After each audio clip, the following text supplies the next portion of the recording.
Mumtaz TV bersama menegakkan sunnah. Assalamualaikum warahmatullahi wabarakatuh. Alhamdulillahi rabbil alamin. Wassalatu wassalamu ala ashrafil mursalin. Nabiyyina wa maulana Muhammadin wa ala alihi wa sahbihi ajma'in.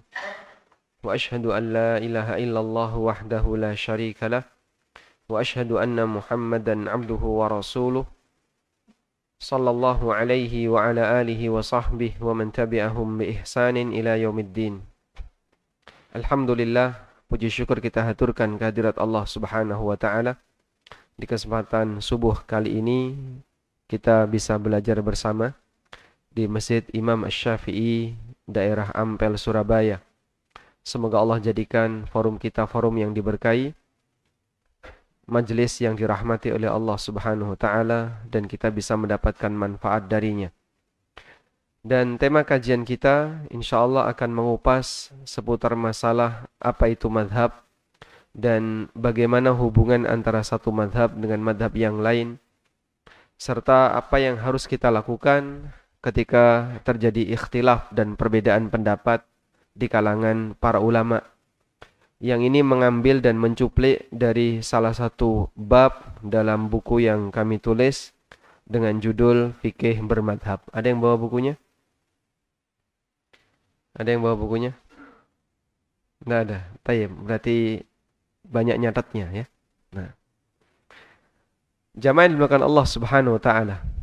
Sebelum kita membahas tentang masalah fikih bermadhab, terlebih dahulu saya akan memberikan gambaran berkaitan keterangan yang disampaikan oleh Al-Ghazali tentang hubungan antara ulama mujtahid dengan masyarakat yang mengikutinya.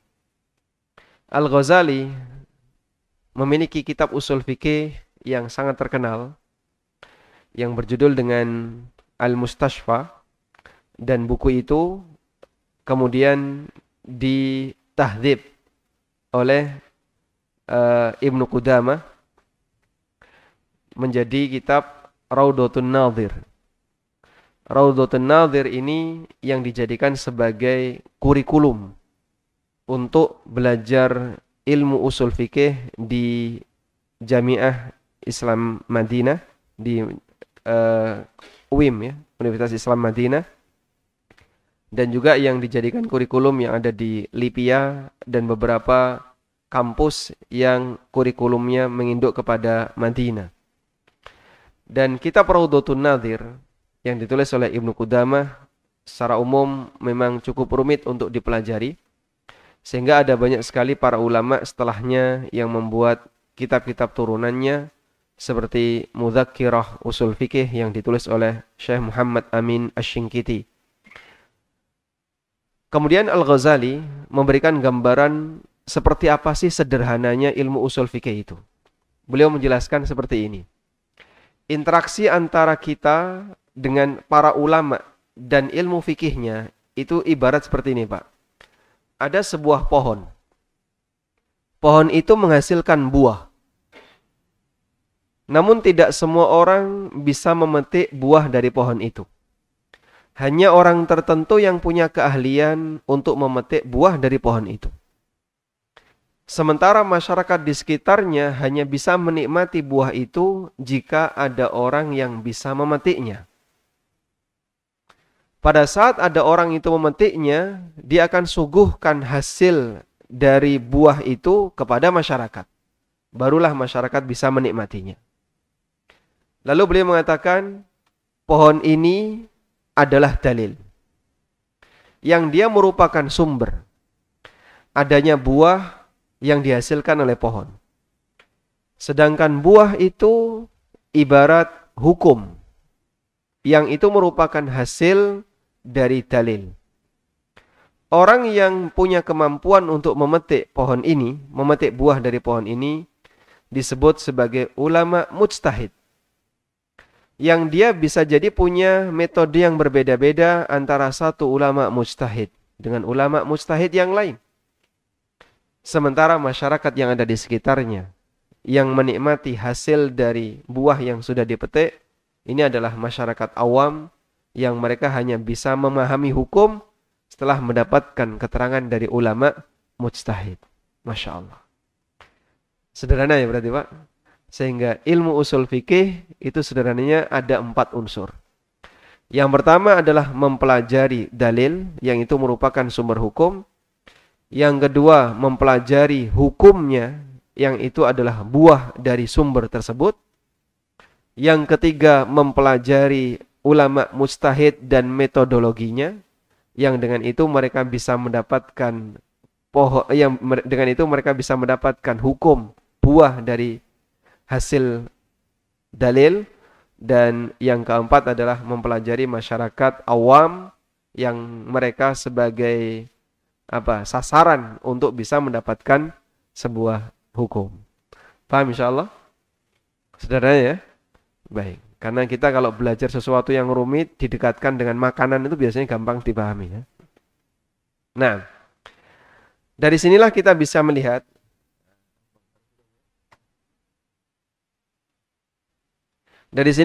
melihat bagaimana jasa besar para ulama mujtahid. Karena melalui mereka kita bisa mendapatkan keterangan hukum. Sebab di antara kita ketika tidak paham tentang apa makna dari ayat yang kita baca, tidak paham tentang apa makna dalil yang kita pelajari, maka kita tidak akan bisa memetik sebuah hukum dari dalil yang kita baca tersebut. Sehingga dibutuhkan jasa orang lain yang dia bisa memahami dalil dan bisa memahami waqi' dan realita yang ada di lapangan, lalu disinkronkan antara dalil ini dengan realita sehingga terbitlah sebuah hukum. Karena itu jamaah yang dimuliakan Allah, kebutuhan umat terhadap kehadiran para ulama mujtahid ibarat kebutuhan mereka terhadap makanan. Karena mereka akan bisa hidup dengan dalil ketika di sana ada ulama mujtahid. Dan kita meyakini masih banyak sekali kasus di masyarakat, permasalahan di tengah umat yang belum ada jawabannya. Disebabkan karena ulama yang berbicara dalam masalah ini di sekitar kita belum memiliki ilmu sampai tingkatan bagian itu. Dan itu merupakan bagian dari PR yang statusnya fardu kifayah. Siapapun punya kewajiban di tengah masyarakat untuk menghadirkan ulama mujtahid yang dia bisa menjawab permasalahan-permasalahan yang ada di tengah masyarakat. Karena itu Imam Asy-Syatibi dalam kitabnya Al-Muwafaqat. Al-Muwafaqat ini kitab yang membahas tentang piranti apa sih yang dibutuhkan oleh seseorang agar dia bisa menjadi seorang mujtahid yang ideal. Kitabnya berjudul Al-Muwafaqat. Dan pada salah satu perjalanan umrah, saya menemukan sebuah buku judulnya Tahdzib Al-Muwafaqat. Kurang lebih ya seperti ringkasan dari kitab Al-Muwafaqat karya Syekh Muhammad Al-Jizani, Dr. Muhammad Al-Jizani, dan itu yang saya jadikan sebagai salah satu referensi untuk menulis buku fikih bermadhab. Kata Asy-Syatibi dalam Al-Muwafaqat, umat ini ibarat sedang melakukan sebuah perjalanan untuk sampai pada tujuan yang akhir. Dan namanya masyarakat ketika melakukan sebuah perjalanan, maka dia butuh bekal.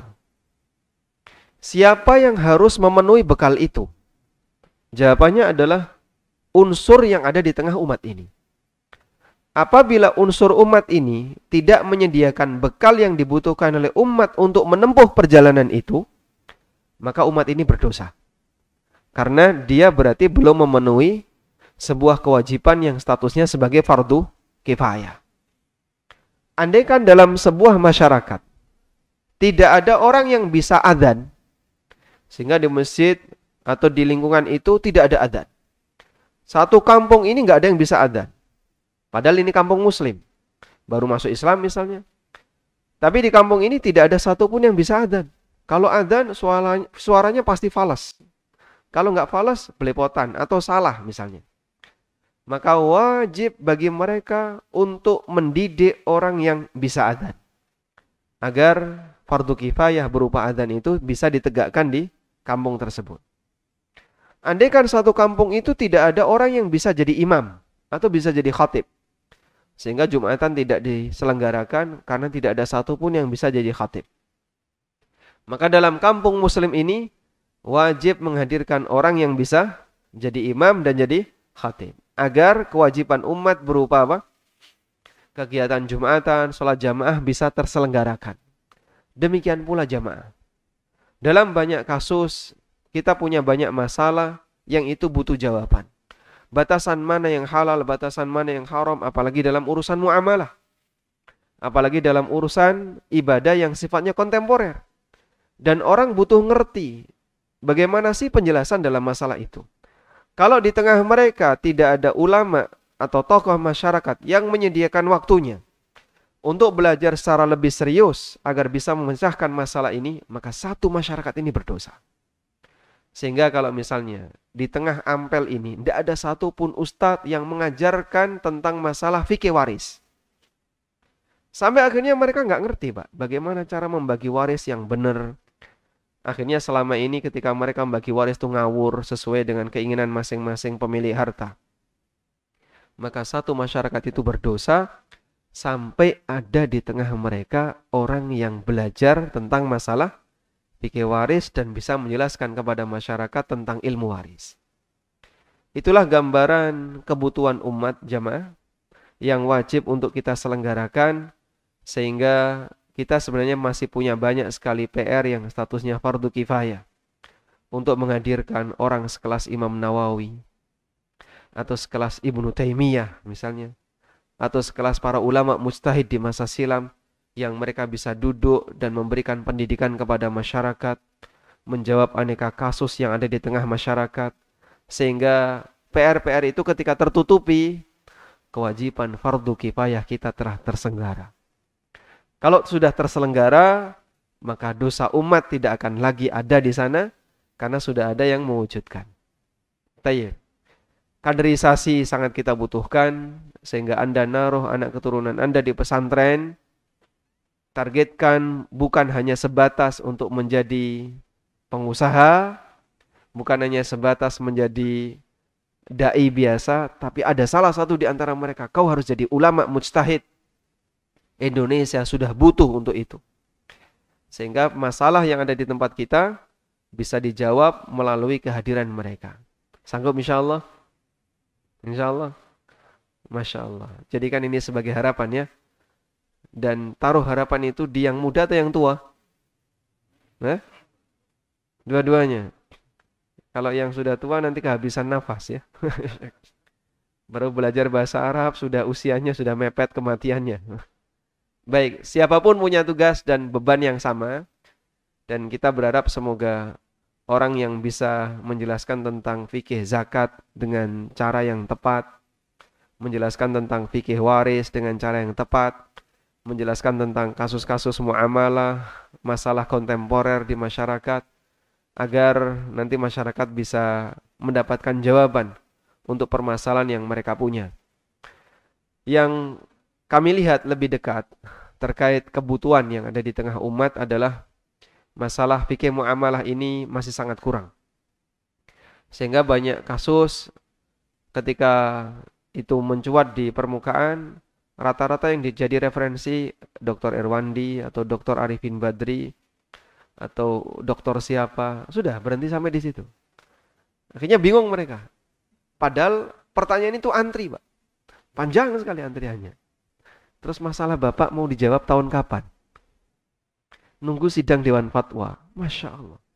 Yang ngantri di sidang Dewan Fatwa dan minta untuk segera diterbitkan fatwanya itu ribuan. Ribuan itu. Sementara setahun sekali, berapa kali itu? Setahun 3 kali ya. Itu pun yang bisa dijawab hanya beberapa kasus saja. Baik. Berikutnya kita akan berbicara tentang masalah madhab. Lalu kenapa ada madhab? Padahal kita tahu Al-Qur'annya satu, hadisnya berasal dari Nabi yang sama, kemudian guru-gurunya yaitu para murid Rasulullah SAW, para sahabat, bersumber dari orang yang sama, yaitu Rasulullah SAW. Kenapa sampai bisa ada madhab? Jamaah dimuliakan Allah Subhanahu wa Ta'ala, metode orang dalam memetik pohon tadi itu bisa berbeda-beda. Ada yang dia memetik dengan cara menggunakan genter. Ada yang memetik dengan cara dia memanjat. Ada yang memetik dengan cara dibalangi, ya. Lalu buah itu jatuh. Dan aneka cara yang mereka miliki, yang penting bisa menyuguhkan hasil buah itu kepada umat. Dan adanya perbedaan dalam pengaruh, adanya perbedaan dalam cara itu memberikan pengaruh, perbedaan dalam cara menyajikan. Sehingga itu memberikan efek dari sisi rasa. Maka ada yang senang dengan rasa A, rasa B, rasa C, mengingat adanya perbedaan dari sisi tata caranya. Baik, dari situlah kemudian muncul aneka pendapat yang berbeda disebabkan karena perbedaan dalam masalah pendekatan. Ada yang menggunakan pendekatan A, ada yang menggunakan pendekatan B, dan seterusnya. Salah satu contoh misalnya, hadisnya satu, tapi kesimpulannya bertolak belakang.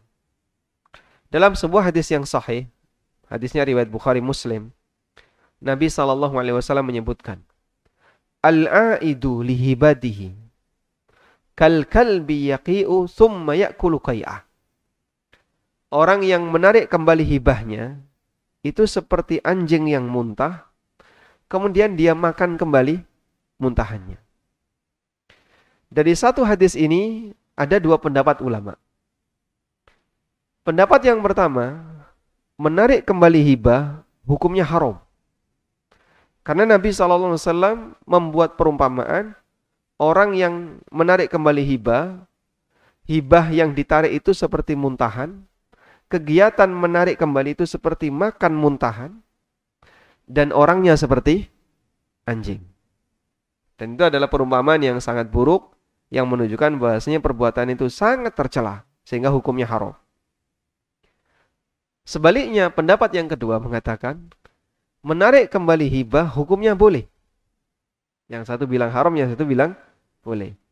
Dengan dalil hadis yang sama. Karena yang namanya anjing, ketika makan muntahannya, hukum bagi anjing halal atau haram? Ada anjing muntah, terus dia makan muntahannya. Bapak melihat kejadian itu. Anjing ini patut dilarang atau dibiarin?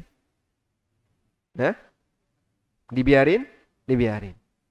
Sehingga ketika anjing ini boleh makan kembali muntahannya, berarti menarik kembali hibah hukumnya boleh. Kesimpulannya gimana, Pak? Dua arah yang berbeda hanya dari hadis yang sama. Paham insyaallah? Baik. Contoh yang lain. Nabi SAW bersabda, Dhabihatul janin, dhabihatu ummihi. Coba perhatikan harokatnya ya. Dalam kalimat ini bisa dibaca dengan dua harokat. Bisa dibaca dengan dhabihatul janin, dhabihatu ummih. Bisa juga dibaca dhabihatul janin, dhabihata ummi. Jadi yang satu dibaca dhabihatu ummi, yang satu dibaca dhabihata ummi. Paham perbedaannya? Yang satu pakai harokat apa? Dhammah. Yang satunya pakai harokat fathah. Apa bedanya, Pak? Harokat dhammah dan fathah. Itu berefek masalah halal haram. Terkait dunia penyembelihan. Kalimat hadisnya menyebutkan, penyembelihan untuk janin itu sama dengan penyembelihan untuk ibunya. Dan dalam hal ini ada dua madhab. Kalau dibaca dhabihatu janin, dhabihatul janin, dhabihatu ummi, penyembelihan untuk janin adalah penyembelihan untuk ibunya. Berarti kalau induknya sudah disembelih, maka janin ini tidak perlu disembelih. Karena sembelihan untuk janin adalah sembelihan untuk ibunya. Berarti cukup sembelih induknya, sehingga kalau di dalam rahimnya ada janin, nyembelih kambing hamil boleh nggak? Sapi hamil disembelih boleh nggak? Tidak boleh. Boleh atau tidak? Nanti jangan-jangan punya pemahaman yang aneh ini. Menyembelih hewan yang dalam kondisi bunting hukumnya boleh. Karena menyembelih hewan apapun hukumnya boleh. Yang penting halal untuk dimakan. Baik. Kasihan dong Pak, itu lagi hamil kok disembelih. Ya, apalagi bapaknya kalau disembelih nanti istrinya jadi janda kan. Kalau masalah kasihan semuanya kasihan karena yang nyaman disembelih itu pasti sakit. Tapi Allah halalkan hal itu sebagai fasilitas layanan untuk manusia. Baik.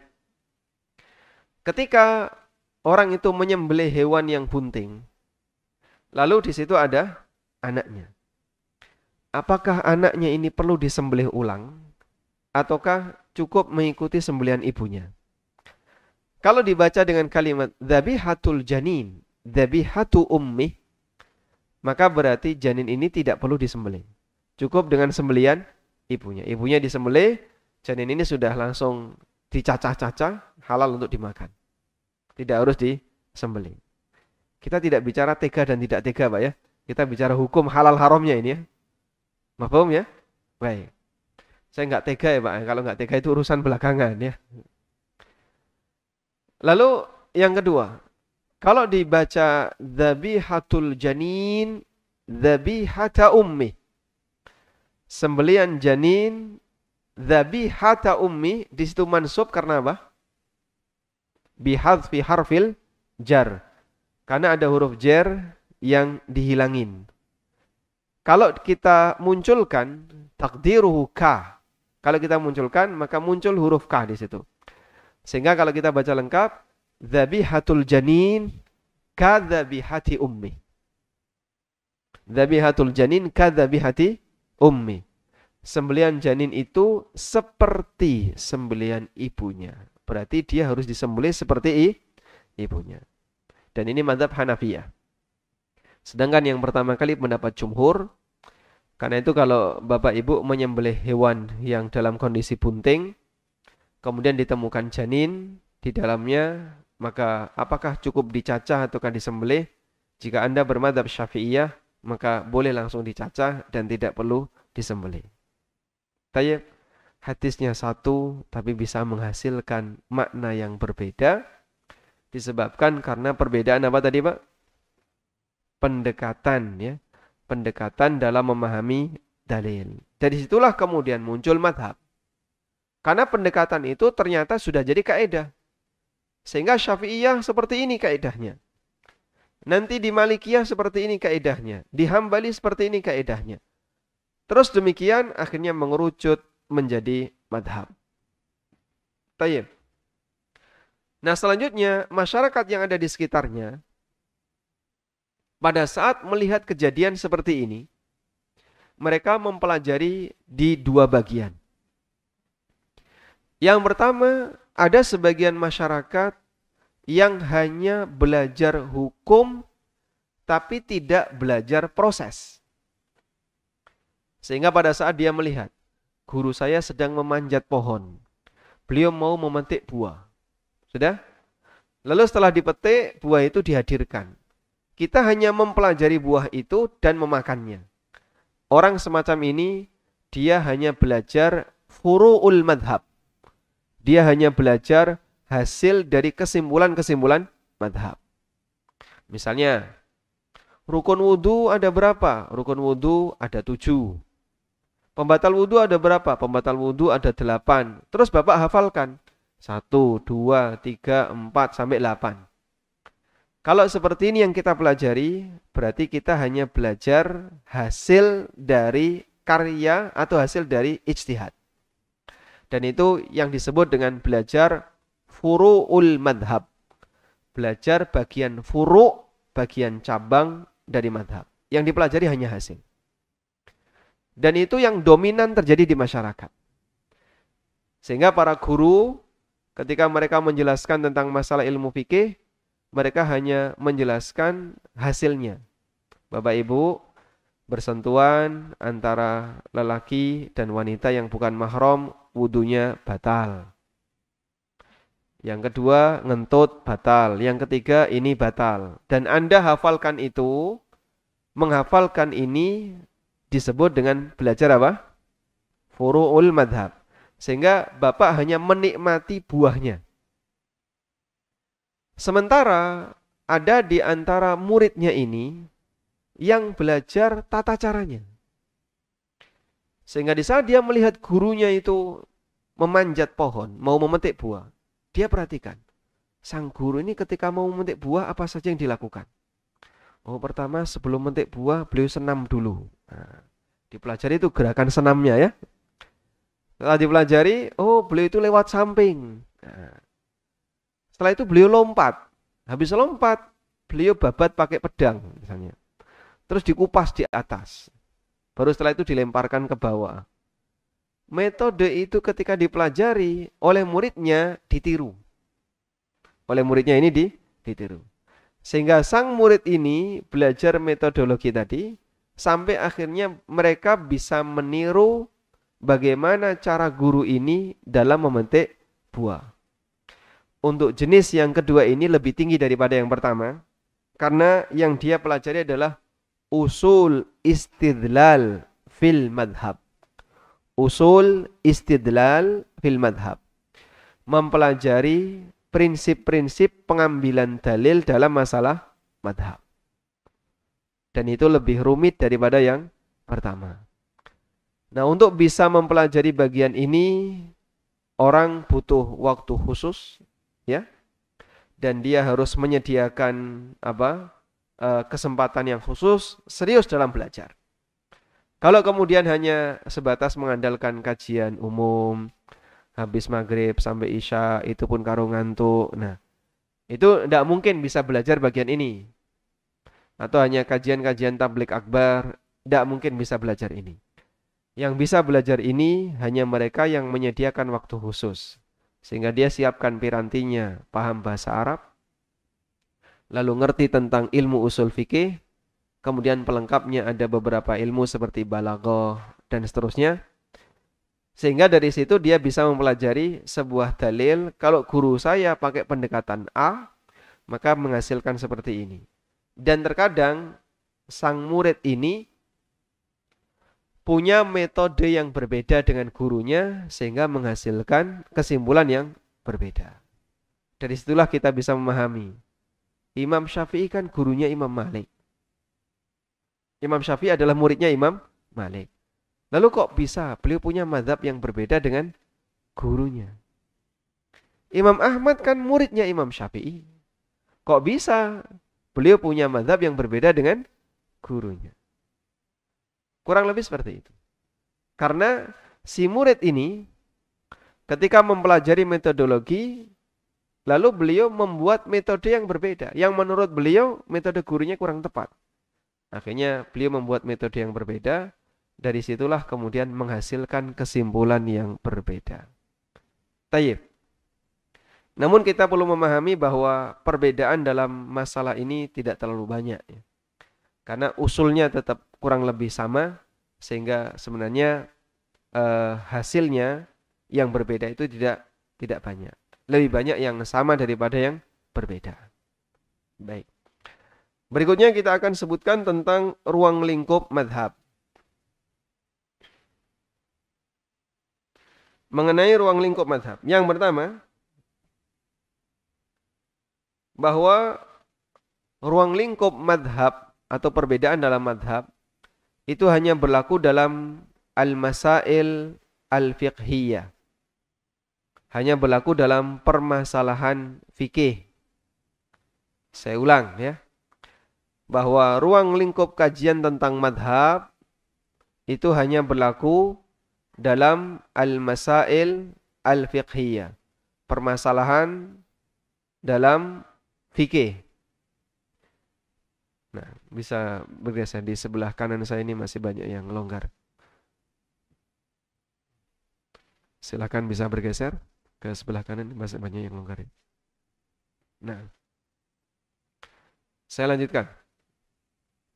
Ruang lingkup pembelajaran tentang madhab hanya berlaku dalam masail fiqhiyah. Sehingga tidak ada kaitannya dengan al-firqah al-i'tiqadiyah. Tidak ada kaitannya dengan kelompok-kelompok pemikiran. Karena kita tahu dalam Islam ini ada ikhtilaf dalam masalah fikih, ada ikhtilaf dalam masalah i'tiqad, dalam masalah akidah. Dan perbedaan dalam masalah ijtihad yang terjadi di kalangan para ulama 4 madhab itu adalah perbedaan dalam masalah fikih dan bukan perbedaan dalam masalah akidah. Karena semua ulama 4 madhab itu ahlu sunnah. Dan mereka punya akidah sebagaimana akidah yang digariskan oleh para ulama ahlu sunnah. Munculnya aneka firqah seperti Mu'tazilah, kemudian ada Kullabiyah, kemudian ada Maturidiyah, dan kanan kirinya itu muncul dan berkembang pasca para ulama madhab. Meskipun Mu'tazilah muncul awal, Qadariyah juga muncul awal, tapi pengembangannya yang lebih luas itu pasca ulama 4 madhab. Tayyib. Karena itu tidak ada kaitannya begini ya, bahwa Syafi'iyah dan Malikiyah itu Asy'ari. Sementara Hanafiyah itu Maturidi. Lalu sebagian ulama Hambali ada yang Kullabi. Kalimat ini tidak ada hubungannya. Karena Syafi'iyah maupun Malikiyah, Hambali, Hanafiyah itu adalah ikhtilaf, perbedaan dari sisi masail fiqhiyah dan tidak ada kaitannya dengan apa? Masalah akidah. Dr. Abdus Salam Asy-Syuwair pernah menyebutkan, laqad sada 'inda ba'din nas anna al-madhhab al-fulani yatabannahu ahlul firqah fulaniyah min dzawil i'tiqadil kalamiyah. Tersebar di sebagian masyarakat bahwa madhab A itu mengadopsi paham pemikiran ilmu kalam tertentu. Mereka menganggap bahwasanya penganut madhab Abu Hanifah dia mengikuti Maturidi. Kemudian wa ashabu Malik wa Syafi'i yattabi'una Abul Hasan al-Asy'ari. Sementara Malikiyah dan Syafi'iyah mereka Asy'ariyah. Lalu kata beliau, walaysa dzalika kadzalik, dan ini tidak benar. Fama Abu Mansur wala Abul Hasan wala ghairuhum illa qad ja'u ba'dal a'immati bi azminatin tiwal. Karena Abu Mansur al-Maturidi, Abul Hasan al-Asy'ari itu baru hadir sekian waktu, sekian tahun setelah wafatnya para ulama madhab. Sehingga nggak ada hubungannya aslinya. Maka Imam Syafi'i tidak terpengaruh dengan Abul Hasan. Karena Imam Syafi'i sudah meninggal jauh. Imam Syafi'i meninggal tahun berapa? 204 Hijriyah. Abul Hasan lahir di 300-an Hijriyah. Sehingga nggak mungkin Imam Syafi'i terpengaruh dengan Abul Hasan. Termasuk juga Abu Mansur al-Maturidi. Fa nisbatu hadhil madhahibil fiqhiyah li hadhil madhabil kalamiyah min asyaddil kadhib. Oleh karena itu, mengaitkan mazhab para ulama fikih dengan aliran pemikiran ilmu kalam ini termasuk bentuk kedustaan karena tidak sesuai dengan realita sejarah. Sehingga tidak ada hubungannya antara mazhab fikih dengan paham kalam tertentu. Nah, ini ruang lingkup yang pertama. Kemudian, ruang lingkup yang kedua, bahwa disebut sebagai madhab apabila dia mukhtassun bifulan, apabila dia menjadi pendapat yang itu menjadi pembeda antara satu ulama dengan ulama yang lain. Pendapat yang berbeda antara satu ulama dengan ulama yang lain. Oleh karena itu, apabila hukumnya adalah hukum yang mujma' alaih, yang disepakati, maka hukum semacam ini tidak bisa disebut sebagai madhab atau pendapat di madhab tertentu. Misalnya, khamar hukumnya haram, dan ini merupakan madhabnya Syafi'i. Bapak tidak perlu nyebut kayak gitu, Pak. Khamar hukumnya haram, ijma' kaum muslimin. Salat 5 wajib, hukumnya wajib. Salat 5 waktu, hukumnya wajib. Dan ini adalah pendapat Imam Syafi'i. Bukan cuma pendapat Imam Syafi'i, pendapat imam yang lain juga. Karena yang namanya sholat 5 waktu hukumnya wajib, ini adalah ijma' kaum muslimin, ijma' umat. Puasa Ramadan hukumnya wajib. Jangan dikatakan ini pendapat Malikiyah. Karena yang namanya ijma' itu tidak bisa dinisbahkan kepada mazhab tertentu. Al-Qarrafi pernah mengatakan, la yuqalu hadha madhabu Malikin aw Syafi'i illa fima yakhtassu bih li'annahu zahirul lafzi fil idafati wal ikhtisas. Tidak boleh dikatakan ini adalah madhabnya Malik, madhabnya Syafi'i, kecuali untuk bagian yang khusus menjadi pendapat mereka. Li'annahu zahirul lafzi fil idafati wal ikhtisas, karena itulah makna yang tergambar dalam penggunaan istilah penisbatan. Sehingga disebut sebagai mazhab Syafi'i kalau ini adalah pendapat Syafi'i, sementara imam yang lain tidak berpendapat seperti itu. Disebut sebagai pendapat Malik karena ini adalah pendapat yang dimiliki oleh Imam Malik, sementara ulama yang lain tidak berpendapat yang sama, dan demikian seterusnya. Kemudian keterangan yang lain disampaikan oleh Ahmad Ad-Dardir, ulama Malikiyah. Al-ahkamul lati nassa asy-syari'u 'alaiha fil Qur'an aw fis sunnah la tu'addu min madhhabi ahadim minal mujtahidin. Apabila ada hukum yang disebutkan dengan tegas dalam Al-Qur'an maupun sunnah, maka tidak kita hitung sebagai bagian dari pendapat madhab tertentu. Kita tidak boleh mengatakan Imam Syafi'i berpendapat riba itu haram, gharar itu haram. Nah, ini bukan pendapat satu ulama, sehingga tidak bisa dinisbahkan sebagai pendapat madhab. Wallahu a'lam. Baik. Selanjutnya, jamaah dimuliakan Allah Subhanahu wa taala.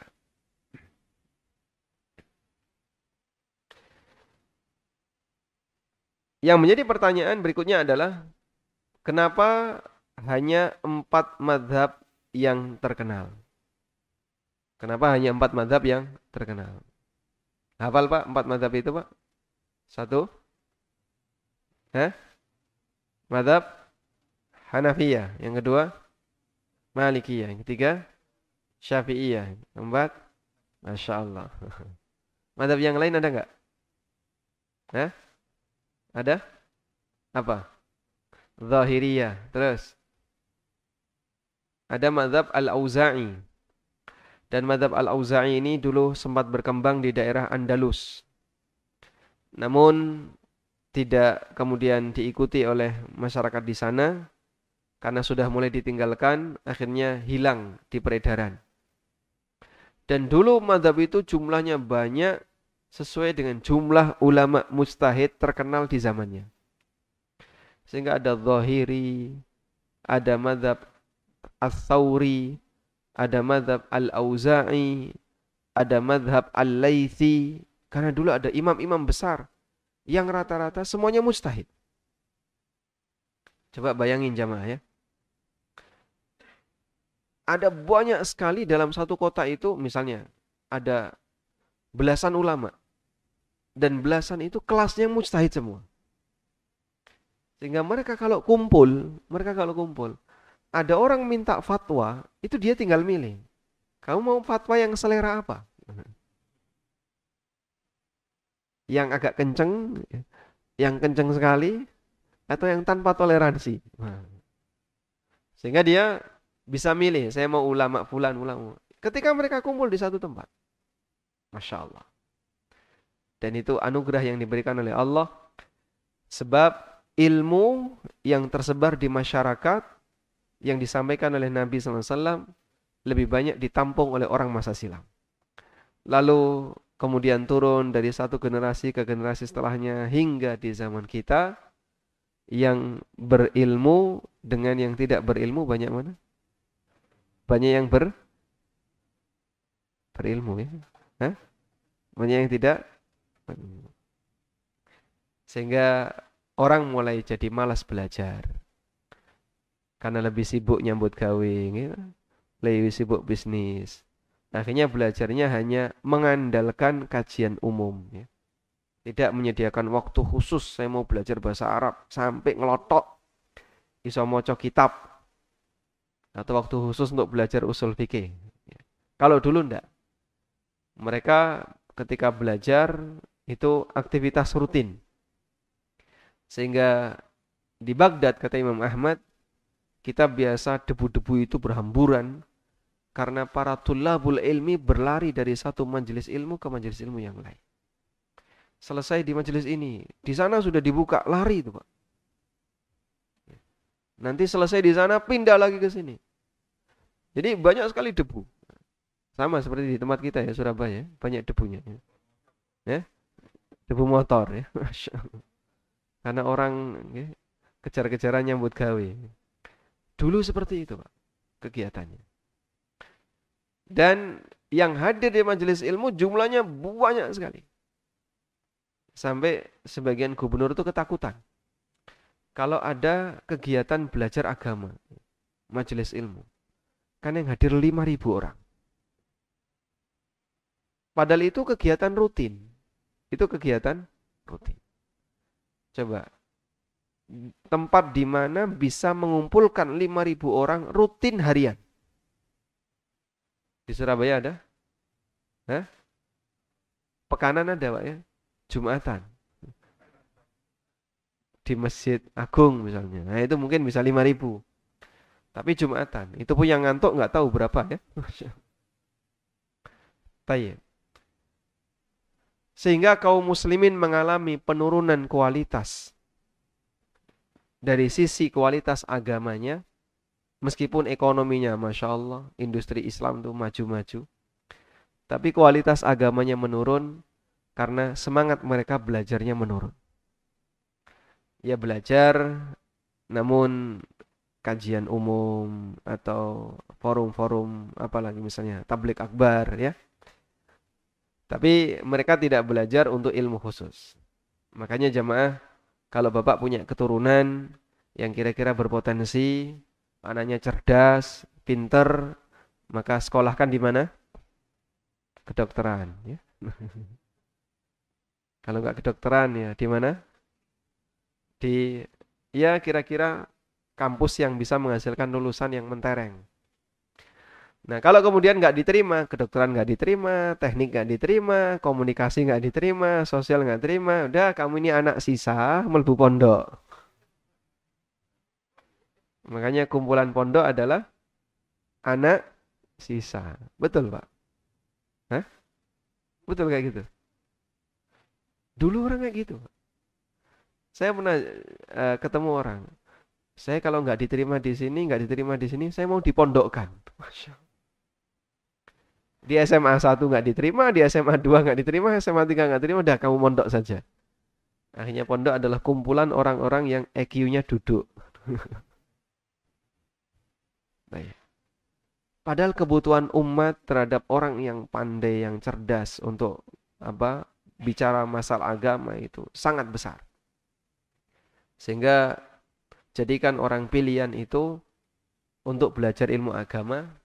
Semoga nanti dia bisa menjadi kader untuk nanti menjawab kebutuhan di masyarakat. Nah, baik. Coba saya bacakan keterangan Muhammad Abu Zahrah. Kenapa madhab itu yang terkenal adalah madhab yang 4. Dulu ada banyak, namun kemudian yang terkenal 4 madhab ini. Kata Muhammad Abu Zahrah. Dalam kitab beliau Nadrah Tarikhiyah fi Hudusil Madhahib. Kejadian madhab dalam tinjauan sejarah. Wa hadhi kama yu'abbirul fuqaha madhahibul amsar ay annaha allati intasharat fil amsaril islamiyah.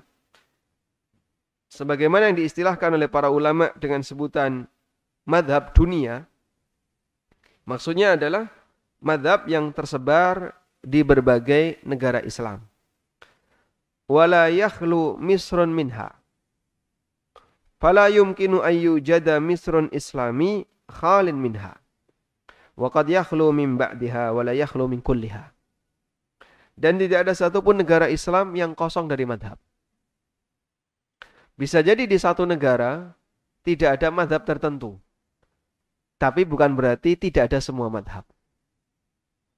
Sehingga misalnya negara yang paling kuat memegang madhab, saya ambil contoh India dan kanan kirinya, India, Pakistan, Bangladesh. Madhabnya apa itu?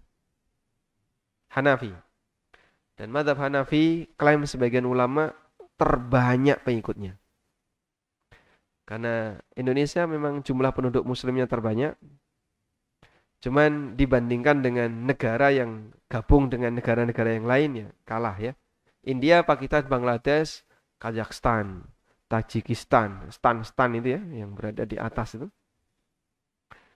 Negara Eropa Timur yang Islam, itu madhabnya Hanafiyah. Tayyib, ya termasuk Afgan itu Hanafiyah. Dikatakan bahasanya bisa jadi di sana tidak ada madhab yang lain. Nggak ada Syafi'iyah, nggak ada Malikiyah. Tapi tidak ada satu negara yang kosong dari 4 madhab ini. Salah satu dari 4 madhab ini. Ini keterangan yang disampaikan oleh Muhammad Abu Zahra. Baik.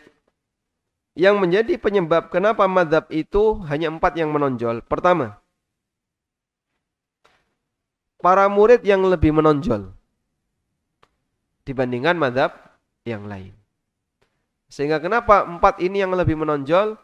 Karena 4 imam ini punya murid yang menonjol. Dan melalui murid itulah mereka menyebarkan madhabnya. Ada seorang ulama di Mesir, namanya Imam Laits bin Sa'ad.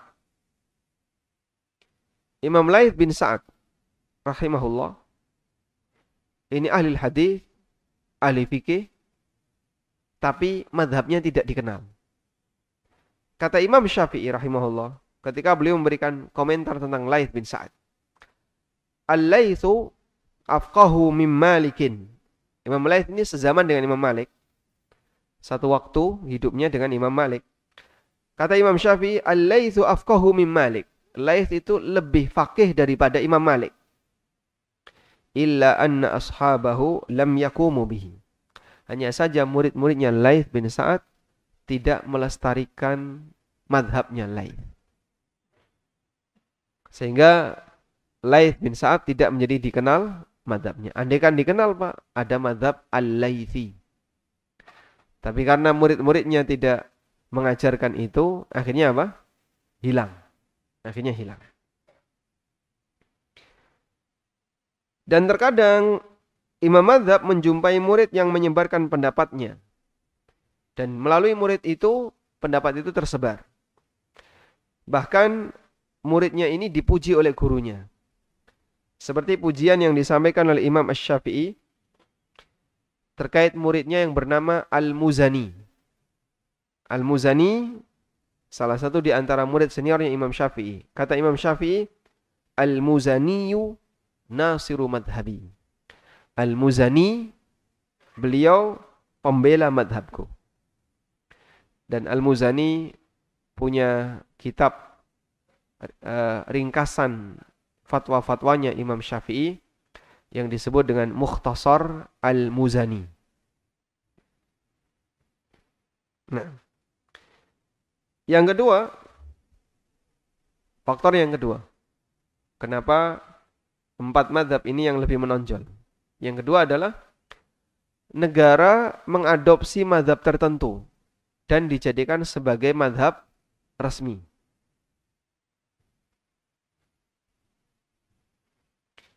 Ibnu Hazm pernah menceritakan kondisi penyebaran madhab di daerah Andalusia. Andalusia itu di mana, Pak? Spanyol ya. Dulu terkenal dengan banyak ulama di sana. Sehingga banyak ulama yang bergelar Al-Qurtubi dari Cordoba. Seperti tafsir Al-Qurtubi dan Qurtubi itu banyak sekali. Maka dulu Spanyol dikenal dengan ulamanya Sekarang Spanyol dikenal dengan bal-balan. Jauh sekali selisihnya, Pak ya. Masya Allah. Nah, kata Ibnu Hazm, yang beliau ini ulama Spanyol, madhaban intashara fi bad'i amrihima birriyasati was sultan. Madhabu Abu Hanifah wa madhabu Malik bin Anas indana. Ada dua madhab yang awalnya tersebar karena pengaruh kekuasaan dan sultan dan pemerintah. Di tempat kami madhab yang tersebar seperti ini Malikiyah dan Hanafiyah. Malikiyah itu tersebar di dataran Afrika Utara, terus masuk ke Eropa. Itu kebanyakan Malikiyah. Makanya Al-Qurtubi itu madhabnya apa? Malikiyah. Ibnu Abdul Bar Malikiyah. Yang itu adalah para ulama yang berada di daerah Afrika Utara dan Eropa. Lalu madhabnya Abu Hanifah itu tersebar melalui muridnya Abu Hanifah yang sangat terkenal, yaitu Muhammad bin Hasan Asy-Syaibani, yang dulu pernah dijadikan sebagai penasehat kerajaan, dan juga Abu Yusuf Al-Ansari yang dulu pernah dijadikan sebagai qadhi di kerajaan. Sehingga madhab ini banyak tersebar.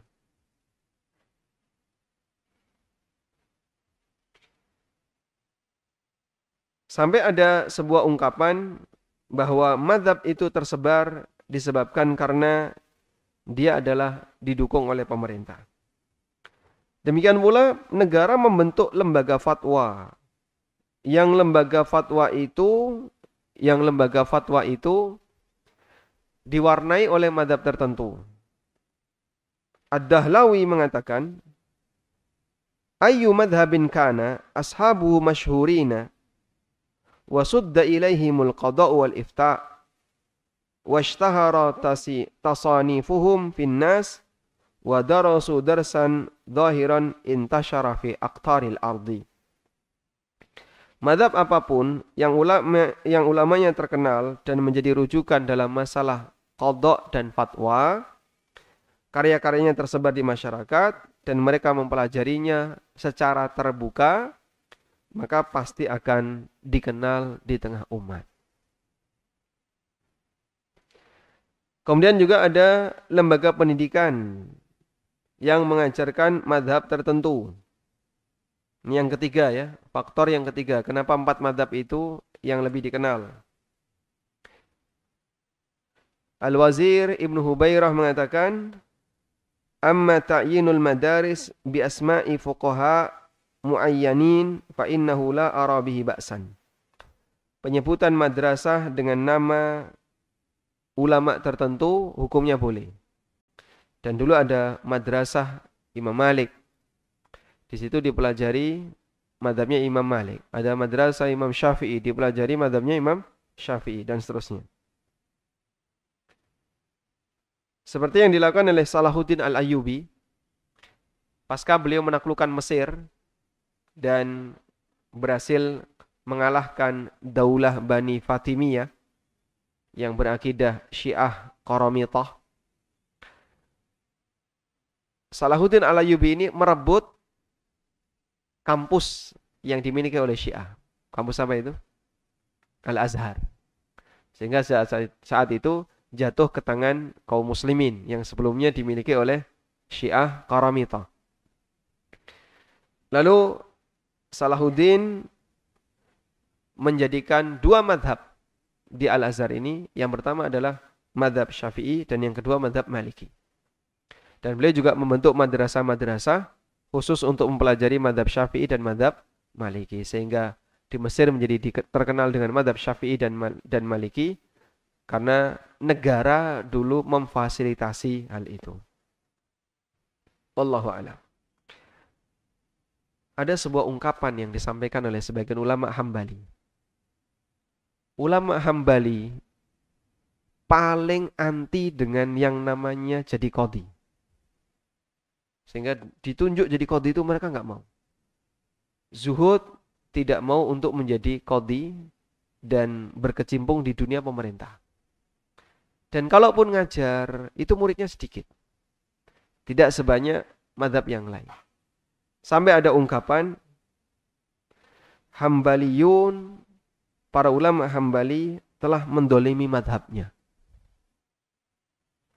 Karena mereka tidak mau untuk diangkat di permukaan, disebabkan mereka punya karakter lebih baik jadi pengajar di pelosok-pelosok atau pengajar di masjid-masjid daripada menjadi unsur dari pemerintah, jadi hakim, jadi qadhi atau berada di lembaga fatwanya. Dulu mereka tidak mau kayak gitu. Sehingga madhabnya tidak begitu terkenal. Tayyib.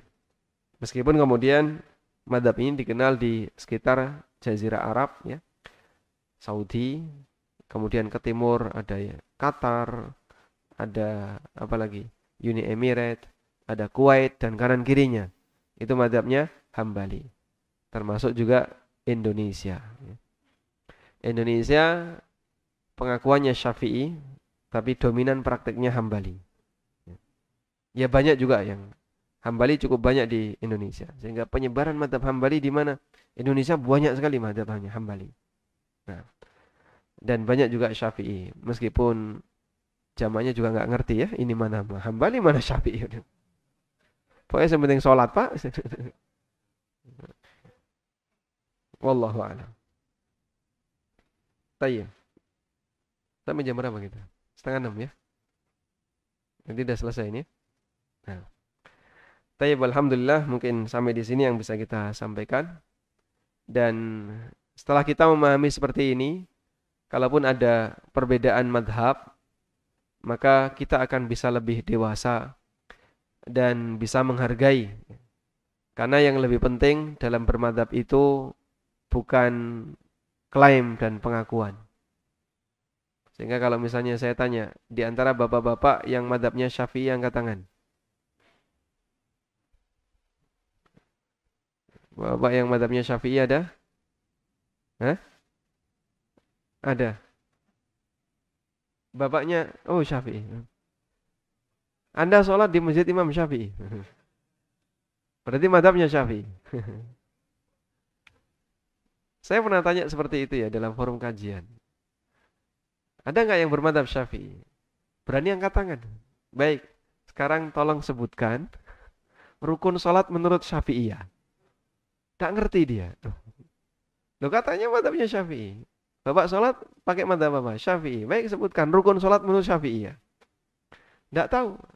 Ya sudah saya turunkan ya. Pembatal wudhu menurut Syafi'iyah. Ada berapa? Tidak tahu. Makanya yang lebih penting bukan ngeklaim saya madhabnya A, madhabnya B. Bukan yang penting itu pak. Yang penting sinau gitu aja. Yang penting kamu belajar atau tidak. Mengaku madhab tertentu tapi tidak pernah belajar, ya percuma saja. Apa manfaatnya? Saya madhabnya ini, tapi tidak pernah belajar madhab itu. Sebab masyarakat awam itu aslinya tidak bermadhab. Karena dia nggak belajar. Disebut bermadhab itu ketika dia belajar. Dia belajar, komitmen dengan apa yang dia pelajari, maka barulah dia disebut bermadhab. Tapi kalau hanya ngikut tablik akbar, tablik asgor, tablik nyempil, nah itu belum bisa disebut bermadhab. Wallahu a'lam. Wassallallahu ala nabiyyina Muhammadin wa ala alihi wa sahbihi wasallam. Nah. Ada yang mau disampaikan? Tidak ada, alhamdulillah kita tutup. Nah, silakan.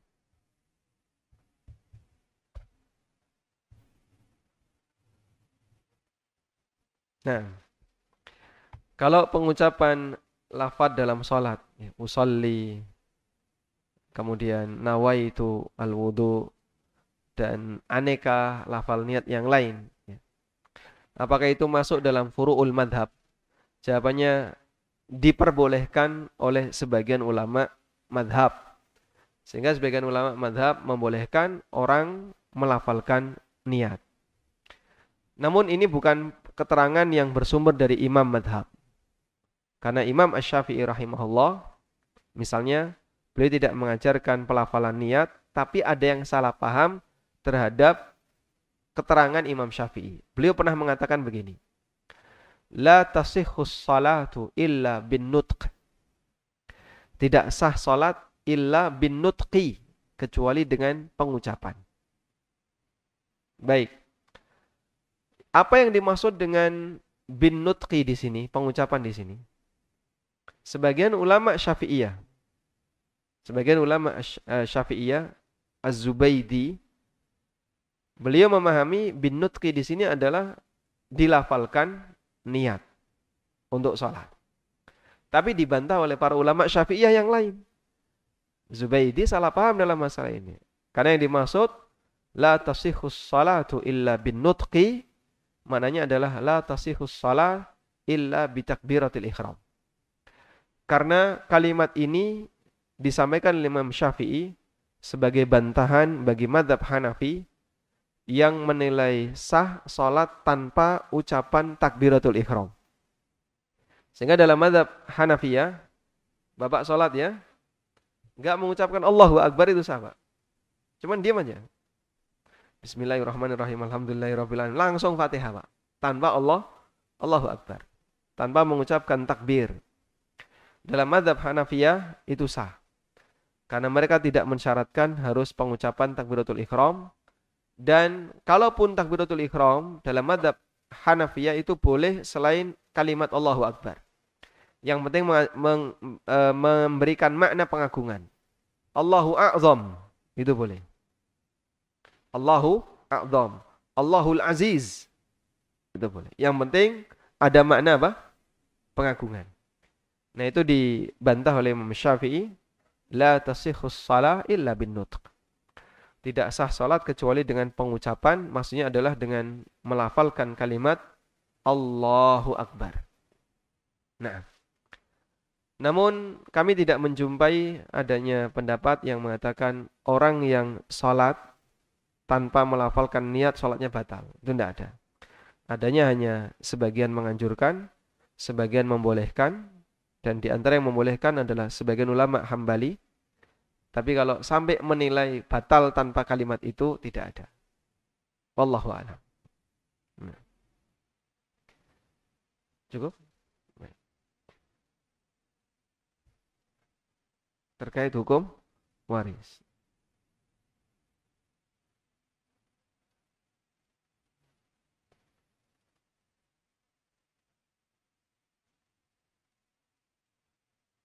Dibagi rata.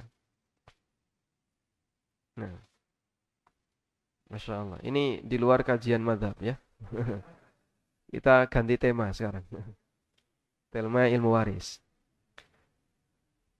Kalau ada dua orang bersaudara, laki dan perempuan, lalu orang tua berpesan, nanti harta bapak, peninggalan bapak, jika bapak mati, tolong dibagi dua. Apakah ini boleh dilakukan? Pesan ini kan berarti wasiat ya. Bapak berwasiat agar nanti harta warisannya dibagi rata laki dan perempuan. Baik. Wasiat bapak ini bertentangan dengan wasiat Allah. Bagaimana bunyi wasiat Allah? Di surat An-Nisa Allah berpesan, berwasiat.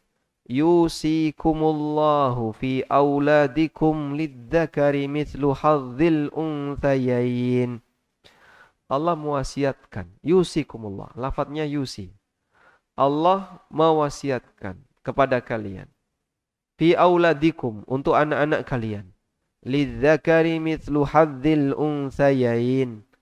Anak laki-laki mendapatkan jatah 2 kali anak perempuan. Orang Jawa menyebutnya sak gendong, sak pikulan. Wong wedok niku gendong napa mikul? Hah? Gendong. Wedok loh ya. Perempuan itu gendong atau mikul? Gendong. Gendong itu 1 atau 2? 2 ya Pak. Ngarep ngguri gendong. Ya ora kuat ya. Namanya gendong itu 1 di belakang. Sedangkan laki-laki itu mikul. Nah, mikul itu biar seimbang dikasih 2. Makanya laki-laki dapat 2, perempuan dapat 1. Gak adil dong Pak. Apakah adil itu harus sama? Sama atau tidak? Tidak. Sehingga ini bagian dari keadilan. Sebab yang namanya adil itu wajib tidak harus sama. Tidak? Dan ngapain sih kita itu ngatur-ngatur kayak gitu? Ibaratnya kan begini, warisan itu harta nemu. Karena anak itu ramelu nyambut gawe, ya. Orang melu rekoso, begitu bapaknya mati, dapat harta. Itu kan berarti harta nemu. Makanya kalau orang sudah seperti ini, kamu itu dikasih. Kalau dikasih, mantuk saja, jangan protes. Kan? Kalau dikasih apa? Terima saja, jangan protes. Aneh, udah dikasih, protes. Kurang akeh. Masya Allah. Makanya dalam masalah pembagian waris ada konsekuensi. Di bagian akhir dari itu Allah sebutkan di surat An-Nisa ayat 11, 12, 13 dan 14 isinya motivasi dan ancaman. Wa may yuti'illaha wa rasulahu yudkhilhu jannatin tajri min tahtihal anhar. Siapa yang taat kepada Allah dan Rasulnya, maka akan dimasukkan ke dalam surga. Kemudian di ayat berikutnya, wa may ya'sillaha wa rasulahu wa yata'adda hududahu yudkhilhu nara. Tapi siapa yang durhaka kepada Allah dan Rasulnya dan melanggar aturannya, Allah masukkan ke dalam neraka. Loh, bahaya itu. Bukan masalah ringan ya. Wes gawe dhewe hitungane ora usah melu-melu Quran. Nah, itu bahaya itu, Pak. Itu bukan cuma urusan dunia, sampai pada ancaman akhirat. Makanya bahaya ketika pembagian warisan tidak dibagi secara syar'i. Terus misalnya sudah dibagi Pak secara syar'i. Anak lanang dapat 2, anak wedok dapat 1. Lalu si anak laki ini memberikan jatahnya ke perempuan. Boleh nggak? Boleh. Silahkan. Itu sudah hak dia. Karena sudah menjadi hak dia, mau dia pakai sendiri, mau dia berikan ke saudaranya, bahkan sampai misalnya, sudah ini sudah saya terima ya, saya kasihkan ke saudara saya semuanya, saya nggak ngambil sepeser pun, boleh Pak, silahkan. Karena itu hak dia yang diserahkan ke orang lain. Mafhum insyaallah? Alhamdulillah. Nah. Nek warisan kok dadi oke iki. Ya, ngotot. Minta separuh itu, Pak. Ototnya wedok karo lanang kuat nih, Pak. Kalau saudara perempuannya ngotot minta separuh di depan, ya sudah, sebagai saudara laki-laki yang baik hati, wes gampang. Pokoknya dibagi sik sesuai syar'i, gampang kowe tak kai, ya. Dibuat gitu saja biar tidak ngerusak hukum, ya. Sehingga setelah dilakukan pembagian secara syar'i, sudah, nah, kowe njaluk piro, kan? Nah, kamu minta berapa? Terus Bapak kasih sebagian, insya Allah tidak masalah. Nah, ya silahkan.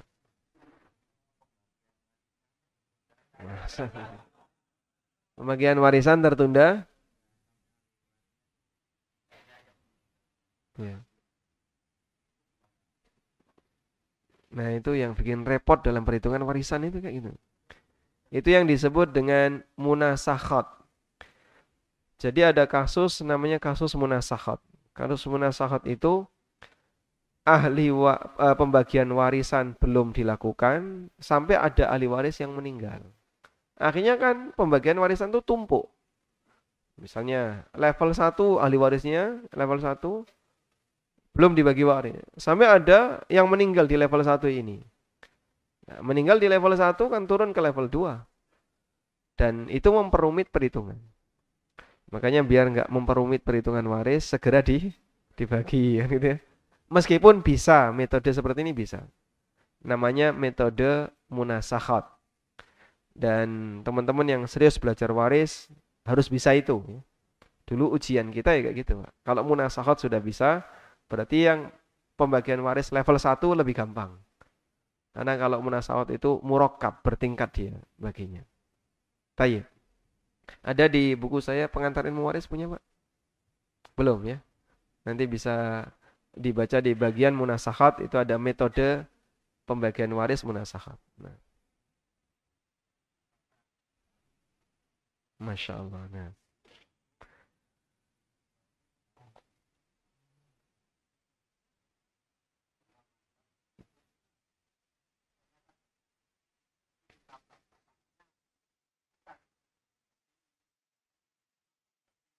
Semua manhaj atau semua madhab?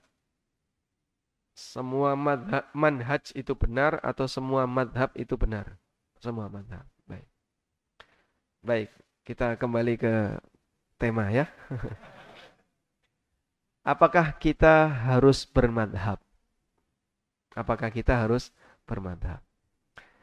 Ini pertanyaan yang paling sering disampaikan oleh jamaah ya ketika belajar tentang masalah fikih ikhtilaf. Sebenarnya seperti yang tadi kita sampaikan, Pak. Yang lebih penting itu kan bukan bicara apakah saya punya madhab atau tidak. Yang lebih penting Bapak belajar atau tidak kan gitu ya. Dan orang ketika dia belajar, pasti dia punya guru dan referensi. Sehingga saat tahap dia belajar, bisa dipastikan dia akan mengikuti pendapat apa yang menjadi referensinya. Pasti ya Pak ya? Baik. Karena itu pada saat dia mengikuti pendapat yang jadi referensinya, berarti dia bermadhab dalam proses ini. Maka berdasarkan realita ini, dan ini realita yang dialami oleh semua manusia, berarti hakikatnya semua manusia itu bermadhab. Meskipun bisa jadi dia ngaku tidak mengikuti madhab tertentu. Karena tidak mungkin ada orang kok tiba-tiba saya dapat wangsit langsung dari Nabi SAW. Anggere aku turu itu mesti dapat 1 hadis, 2 hadis. Jenengan tidak harus seperti itu Pak. Maca Sahih Bukhari aja udah nemu banyak hadis. Ada ribuan hadis di sana. Kan tidak mungkin kayak gitu Pak. Sebab manusia ketika belajar itu melalui proses apa Pak? Sambung menyambung. Kita dari A. A ini belajar dari B. Pasti terjadi seperti itu. Sehingga bisa dipastikan saat kita belajar itu kita pasti bermadhab. Meskipun kita tidak tahu madhab yang kita ikuti ini jenis madhabnya apa. Dipahami ya? Nah, kalau yang dimaksud dari pertanyaan apakah kita harus bermadhab itu, jika maksudnya adalah apakah kita harus komitmen dengan madhab tertentu. Sehingga pertanyaan apakah kita harus bermadhab punya dua pemahaman, punya dua makna.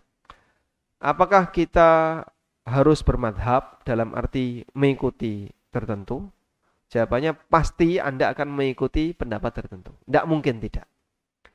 Sehingga berdasarkan pemahaman ini semua orang bermadhab. Tapi jika yang dimaksud apakah kita harus berkomitmen dengan madhab tertentu? Yang itu tidak boleh keluar dari madhab tersebut.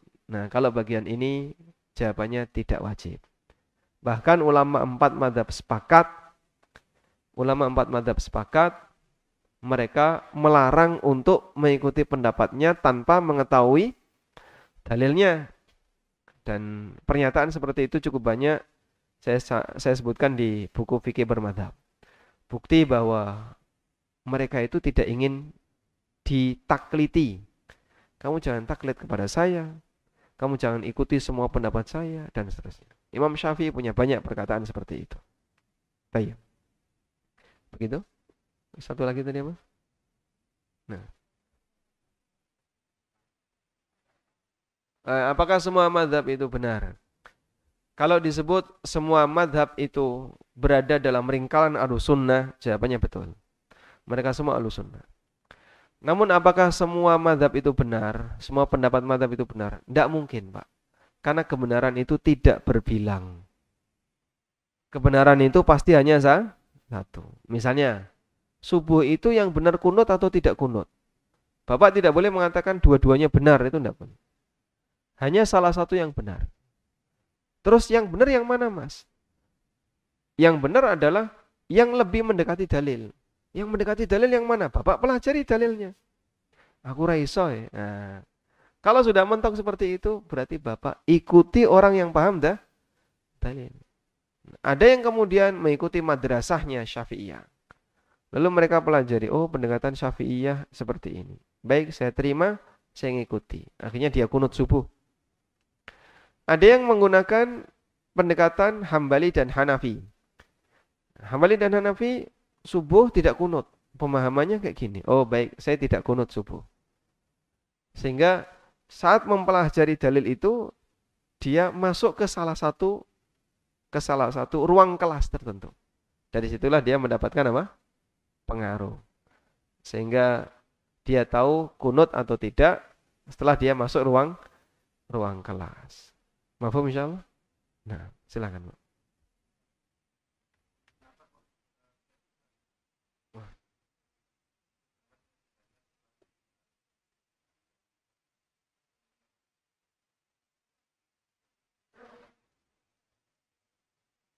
Insyaallah. Gimana? Sama. Kalau kredit riba berapa persen?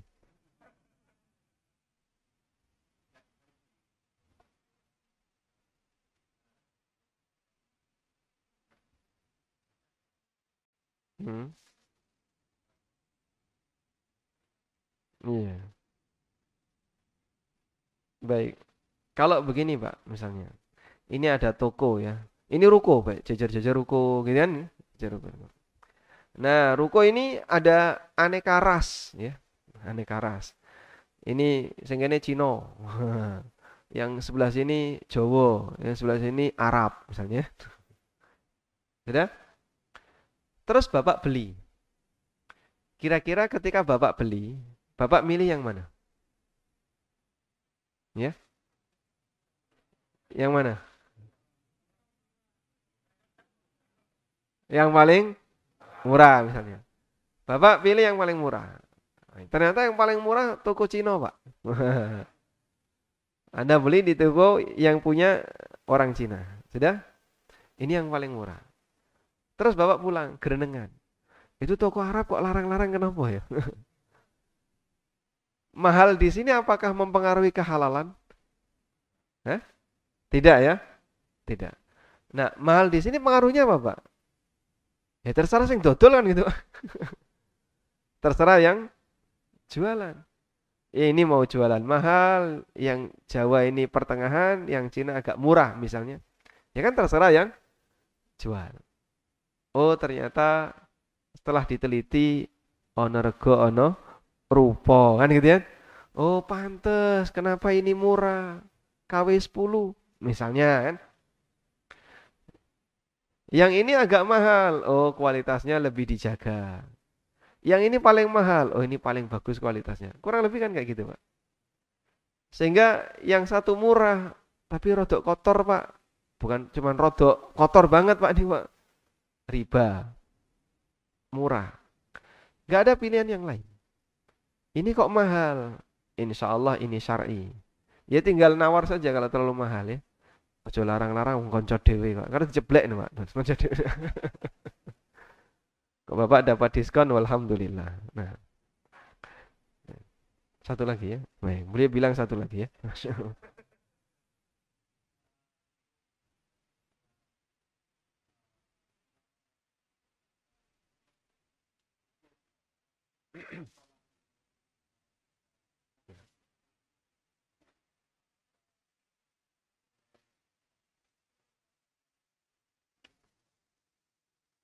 Salatu khairum minan naum pada adzan subuh. Dilafalkan atau tidak dilafalkan? As-salatu khairum minan naum itu adzannya siapa? Bersumber dari adzan siapa? Bilal. Dan tambahan itu permintaan Bilal, lalu beliau minta izin kepada Nabi SAW, kemudian beliau izinkan. Dan adzannya Bilal berdasarkan riwayat yang menyebutkan tentang sahur. Nabi SAW mengatakan, "Idza adzana al-Bilalu fakulu washrabu hatta yu'adzina ibnu ummi maktum." Kalau Bilal adzan, silahkan kalian sahur sampai ibnu ummi maktum adzan. Sehingga dohir hadis ini menunjukkan bahwa adzannya Bilal itu adzan awal. Sedangkan ibnu ummi maktum adzan subuh. Karena Nabi SAW punya muadzin dua, di Madinah. Oleh karena itu, berdasarkan hal ini, jika as-salatu khairum minan naum itu berasal dari Bilal, berarti lafaz as-salatu khairum minan naum dibaca ketika azan awal. Dan itu lebih munasib, lebih sesuai karena peringatan as-salatu khairum minan naum itu mengajak orang untuk apa? Untuk bangun agar sholat tahajud, sholat sunnah, sholat witir. Sedangkan kalau waktu subuh, ya memang sudah saatnya untuk bangun. Sehingga ketika subuh ajakannya adalah hayya 'alas shalah. Mari sholat. Hayya 'alal falah. Mari menuju kebahagiaan dan kemenangan. Dan karena orangnya sudah bangun, ya tidak perlu diucapkan as-shalatu khairum minan naum. Karena itu kalimat ini hanya berlaku untuk azan di awal. Tapi ada pemahaman yang berbeda. Oh enggak, as-shalatu khairum minan naum itu dibaca ketika subuh. Karena fungsinya juga sama, membangunkan orang agar sholat subuh. Dan ini termasuk pendapat ulama mazhab Hambali. Karena itu yang diadopsi di Masjidil Haram maupun Masjid Nabawi. Adzan awal itu tanpa as-shalatu khairum minan naum. Dan adzan subuhnya pakai as-shalatu khairum minan naum. Wallahu a'lam. Ini satu lagi.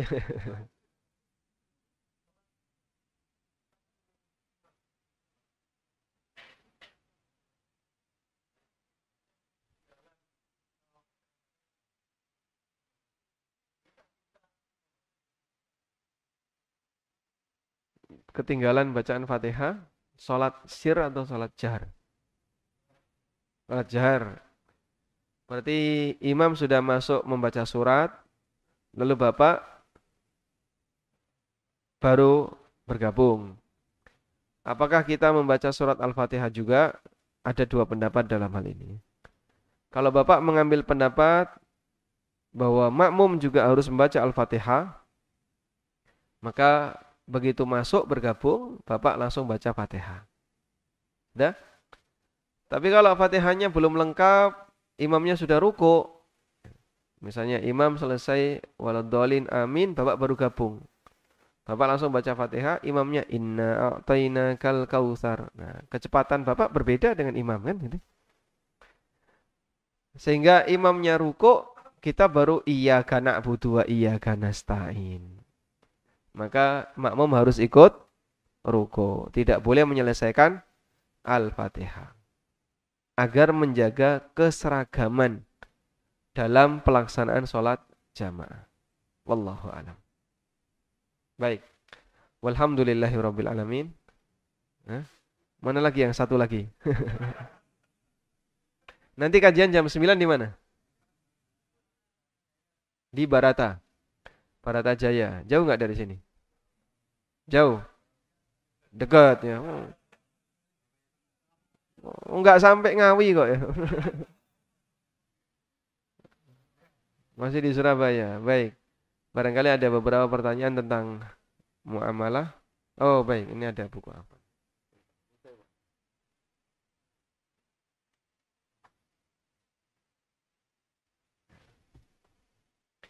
Buku ini buku untuk belajar fikih jual beli dari nol ya. Ada yang sudah punya? Belum, baik. Pertanyaan yang pertama. Insyaallah. Siapa nama ketua takmir Masjid Imam Syafi'i? Mana ketua takmirnya mana? Hah? Di bawah? Hah? Di bawah. Baik. Namanya Jadid Bayasyut. Masya Allah. Kita hadiahkan untuk beliau ya. Ya. Loh. Oh, orang di belakang itu, Pak. Maksudnya Jadid Bayasyut. Untuk nama Pak Jadid Bayasyut. Nah, Masya Allah. Baik. Baik. Pertanyaan berikutnya. Siapa nama muadzinnya? Sebutkan nama asli Imam Syafi'i. Masya Allah. Angkat tangan pertama. Siapa? Muhammad bin Idris nisbahnya kepada Asy-Syafi'i. Boleh dilahirkan tahun 14, 12. Baru kemarin ya. Tahun berapa? Nggak tahu. Meninggal tahun berapa tadi? 204 Hijriah. Nah, yang terakhir ya. Pertanyaannya gampang ya. Siapa nama asli Abu Hanifah?